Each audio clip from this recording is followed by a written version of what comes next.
All right, so let's talk about the root of the path, how to take a Lama. This topic has a couple of problems, okay?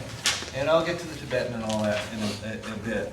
But there's a couple of problems here. For one thing, when you're sitting up at the front of the room, it almost sounds self-serving, you know? Like you're saying, oh, Lama should have this quality, like me, you know? And it's like, no, if you're teaching when you are sitting in the front of the room, and I hope you all will, you want to try and have these characteristics that we're talking about, all right? By the way, how do you meet teachers that have these characteristics? You practice those characteristics yourself, okay? Long story, all right? So there's a problem of it's awkward to teach this because it sounds self-serving. The second part is here in the West, we're rugged individualists, right? All of our movies are about the lone hero who, you know, takes on the army, him or herself, you know, stops all the zombies, stops the aliens, whatever, you know, without any help. They just like, someone's got to do it, I'm going to do it, you know, off they go, okay? The old John Wayne thing, right?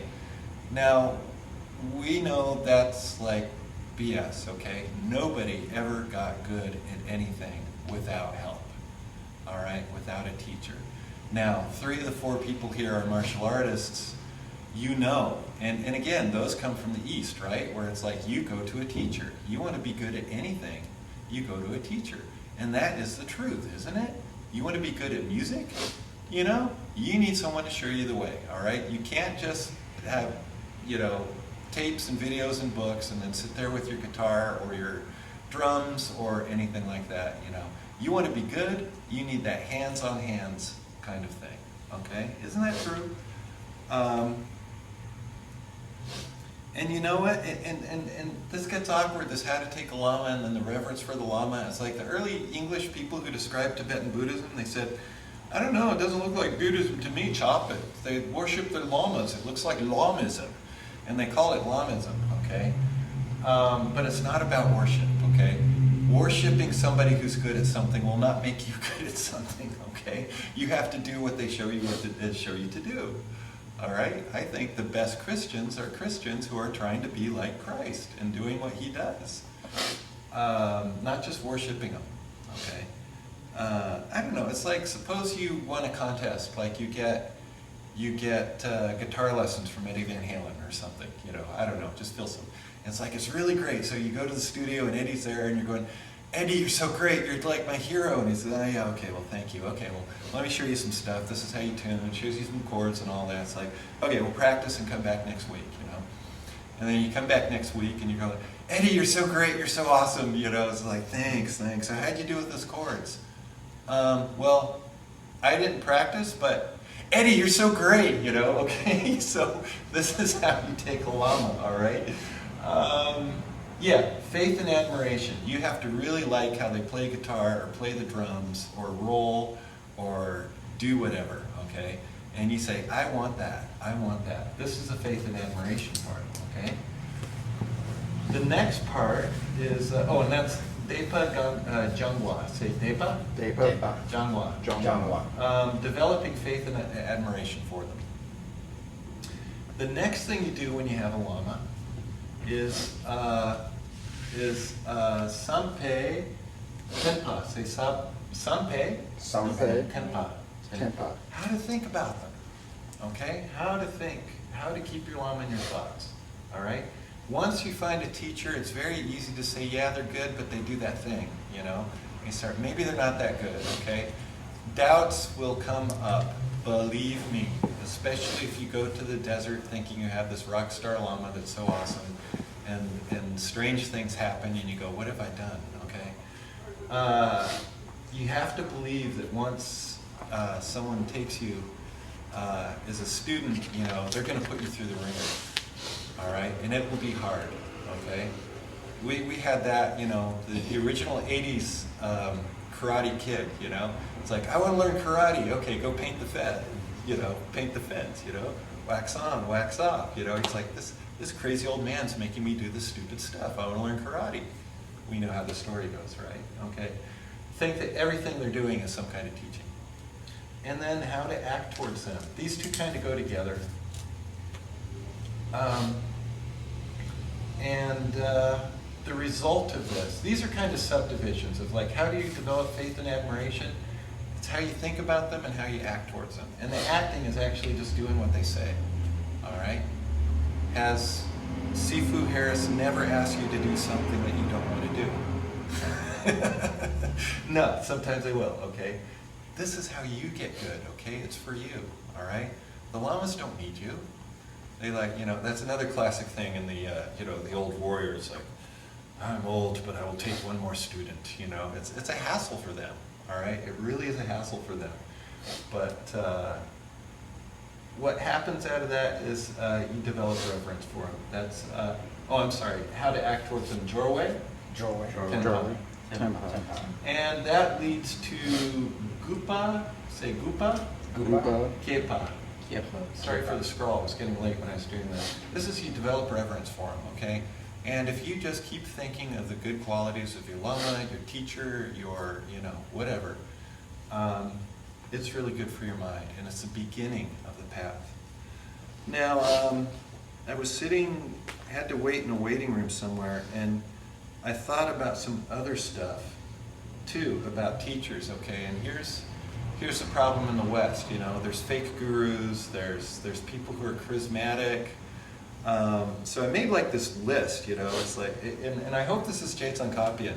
He will actually describe what something is by describing everything it's not, okay?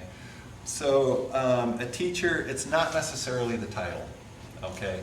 You go to a teaching and it's somebody Rinpoche or Tolku somebody or Lama blah blah blah, okay? Geshe Michael told a story about, you know, and Geshe Michael lived with his Lama for like 20 years, 30 years, and saw all kinds of things. And so one guy came to study with Ken Rinpoche for a while, came to a talk and all of that, and talked to him afterwards, you know. Ken Rinpoche, you know, I've been studying different people, and I've got the Dharma transmission from blah, blah, blah, and I'm Sifu something and this thing, and it's like, you know, I would like to be a Geshe too. You know, it's like, a Geshe is like a double divinity degree. It's like after 20 years in the monastery, sometimes you get to be a Geshe, you know, at the end of that. And, you know, Geshe Michael's kind of snickering, and this guy's asking to, you know, be given the title of Geshe. Ken Rinpoche said, get me paper. And he just wrote, you are now Geshe, blah, blah, blah. So this guy could go around saying, I am now Roshi, Geshe, Sensei, you know, whatever, you know, and it's hilarious. Yeah, Sifu. So title does not a teacher make, okay? So when you see on the Buddhist news, Tolku, blah, blah, blah is coming, don't worry about it, okay? Robes, just because someone is ordained does not make them a good teacher. It doesn't even make them a good Dharma student, all right? They just have their robes. Of people I know who are ordained, I can think of one or maybe two that are full-on polyunsaturated D-bags, okay? They are not good people. I know their history, I know what they're still like, okay? And people, one I'm talking about in particular, me and another friend are like, you know, what was Geshe Michael thinking to ordain this guy, you know? And we thought about it, and we debated it, and we finally realized, you know what? Sometimes these teachers figure somebody is better off for future lives to be a D-bag with broken vows than they are just being a D-bag, okay? It says in the vowed morality, you know, even if you break your vows, it doesn't mean you lose your vows, it means you're like someone who has a vast treasury but a huge debt. All right, so someone who takes the vows, even though they're jerks, it's good for them. And Lamas will actually, if they ask and they are determined, then they'll do it, okay? So just because someone comes in and they're venerable this or venerable that, does not mean they're a good person.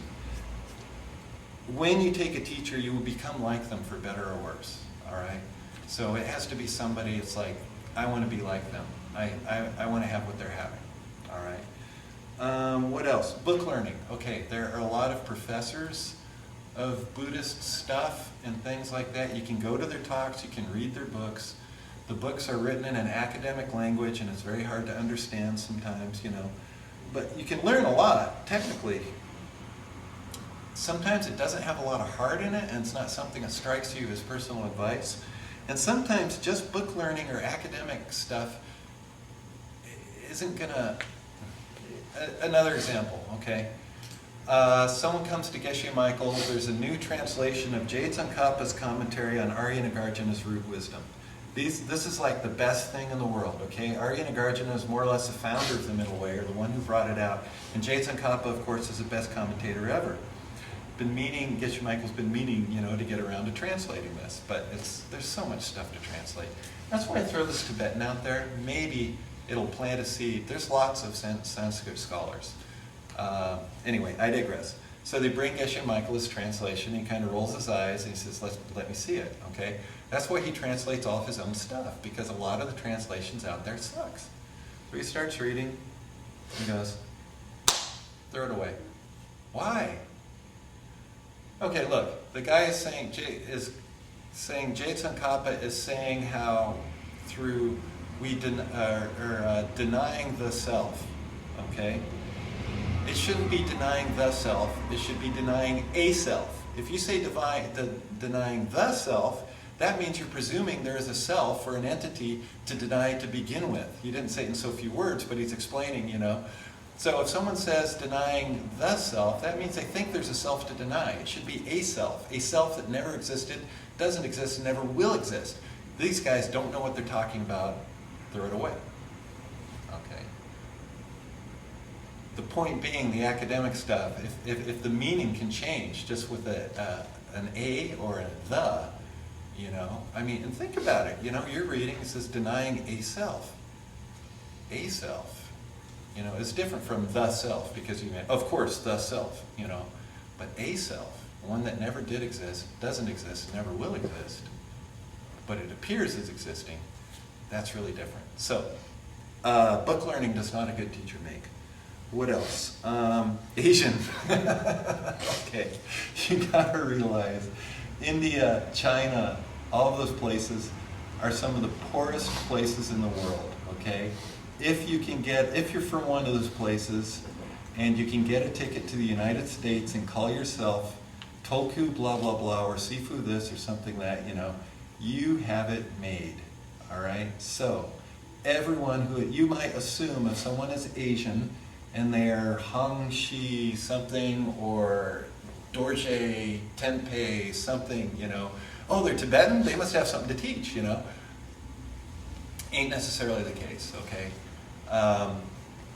Yeah, anybody who's Tibetan, okay, who has the last name of Tenzin or something, could come probably and bring more people to a class because, oh, their name is Tenzin Dorje, instead of Jim Day, who's that? He's just this guy, okay? So that does not a good teacher make, you gotta check people out. Finally, charming, charismatic, okay?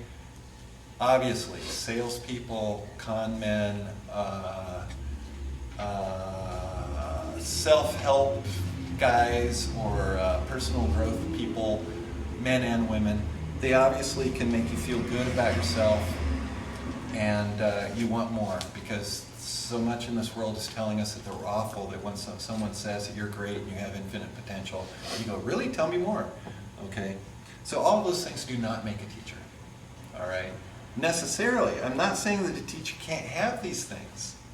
They could be Asian in robes with a lot of book learning and very charming, and they could have a title. They could be a great teacher. I'm saying these things by themselves do not necessarily a teacher make.